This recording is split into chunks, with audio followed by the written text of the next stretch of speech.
On va se poser une question qui est à la base de toute la biologie complexe. Comment est-ce qu'on passe d'une seule, unique cellule à des organismes entiers comme une plante ou un animal? C'est un voyage au cœur de l'organisation de la vie, un vrai jeu de construction à l'échelle microscopique. Pour commencer, regardez-moi ça. On dirait presque une œuvre d'art, non? Ce sont des sporanges de fougères vues au microscope. Cette complexité, cette organisation quasi parfaite, c'est vraiment la signature du monde vivant. Du coup, ça nous amène à la question centrale, le grand mystère. Comment la vie fait-elle pour bâtir des cathédrales biologiques aussi incroyables et fonctionnelles en partant d'une seule et unique brique de base, la cellule? Alors pour commencer à piger ce mécanisme, il faut d'abord comprendre qu'il y a différents niveaux d'organisation. On va donc faire un petit voyage, une sorte de zoom, en partant de ce qu'on peut voir à l'œil nu pour descendre jusqu'à l'infiniment petit. Commençons par la base. Un organisme pluricellulaire, c'est tout simplement un être vivant qui est composé de plusieurs cellules. Mais attention, le point clé, c'est que ce n'est pas juste un tas de cellules. Non, elles coopèrent, elles se partagent le travail, chacune ayant une fonction bien précise pour que l'ensemble puisse survivre. Allez, on commence notre voyage au premier niveau, l'organisme. C'est l'être vivant dans sa globalité, comme cette plante de pommes de terre.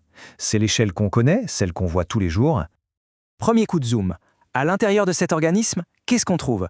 Des organes, des structures complexes comme le cœur, le cerveau ou chez notre plante, les feuilles ou les tubercules. Chaque organe a une mission vitale à accomplir. On continue de zoomer. De quoi sont faits ces organes? Eh bien, ils sont constitués de tissus. Un tissu, c'est un groupe de cellules qui se ressemblent et qui travaillent ensemble pour une fonction précise. On le voit bien sur cette coupe de feuilles, avec ses différentes couches bien organisées. Et nous voilà arrivés au bout de notre zoom, à la brique fondamentale de tout ce qui est vivant, la cellule. C'est à partir de là que tout est construit. C'est vraiment à cette échelle microscopique que se cache le secret de l'organisation de la vie. Pour bien comprendre l'enjeu, il suffit de comparer ces deux mondes. D'un côté, on a un organisme unicellulaire comme la paramécée. Elle doit absolument tout faire toute seule.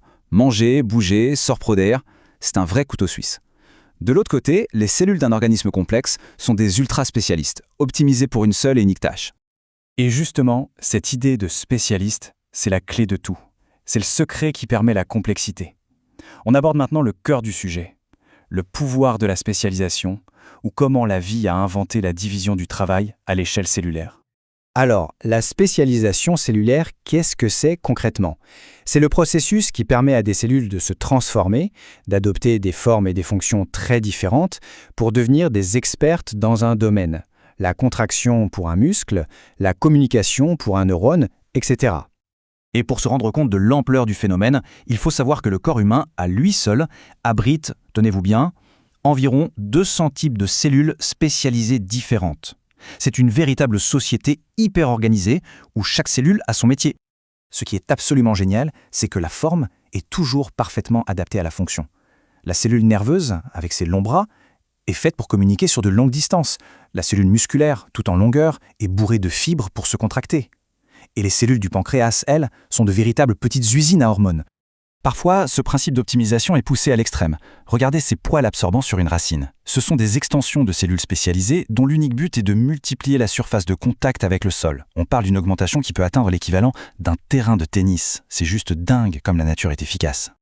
Bon, on a vu qu'il y a des centaines de types de cellules différentes. Mais la question c'est, d'où viennent-elles?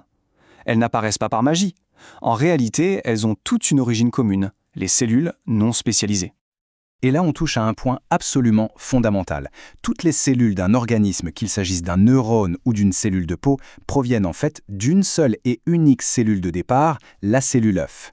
Et ça veut dire une chose incroyable. Elles ont toutes, au départ, exactement le même ADN, le même mode d'emploi. Le contraste entre le point de départ et le résultat final est saisissant. D'un côté, une cellule embryonnaire, une sorte de cellule à tout faire, pleine de potentiel, qui peut devenir n'importe quoi. De l'autre, une fibre musculaire, le produit final d'une longue spécialisation. Elle est devenue une experte, mais en contrepartie, elle a perdu sa capacité à faire autre chose.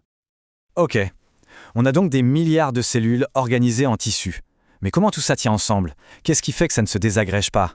C'est le rôle d'une sorte de colle biologique, la matrice extracellulaire. La matrice extracellulaire, ou MEC, c'est un réseau de molécules qui baignent les cellules, qui remplit l'espace entre elles. Il faut l'imaginer comme un ciment ou un échafaudage. Son rôle n'est pas seulement de tout maintenir en place, mais aussi de protéger les cellules et de les aider à communiquer entre elles. Et ce qui est fascinant, c'est que les animaux et les végétaux ont adopté des stratégies complètement différentes pour cette matrice. Chez les animaux, c'est souvent à base de protéines souples, comme le collagène, ce qui donne de l'élasticité à nos tissus. Chez les végétaux, c'est de la cellulose, une matière très rigide qui forme une paroi solide et qui donne aux plantes leur robustesse. Voilà, on a exploré les différentes pièces du puzzle. Il est maintenant temps de prendre un peu de recul, de dézoomer et de voir comment toutes ces pièces s'assemblent pour créer le tableau d'ensemble de l'organisation de la vie. Et maintenant, on peut voir la vue d'ensemble. Tout part des molécules qui s'assemblent pour former des cellules. Les cellules s'organisent en tissus. Les tissus s'assemblent pour créer des organes. Et tous ces organes, en travaillant ensemble de manière coordonnée, forment un organisme qui fonctionne. C'est une hiérarchie magnifique où chaque niveau s'emboîte parfaitement dans le suivant. On termine sur une question qui est en fait la porte d'entrée vers un autre domaine passionnant de la biologie. On l'a dit, toutes les cellules du corps ont le même ADN, le même grand livre de recettes. Alors le mystère ultime, c'est qu'est-ce qui dit à une cellule d'ouvrir le livre à la page neurones plutôt qu'à la page cellule de peau? La réponse se trouve dans la façon dont les gènes sont lus et utilisés, mais ça, c'est une toute autre histoire.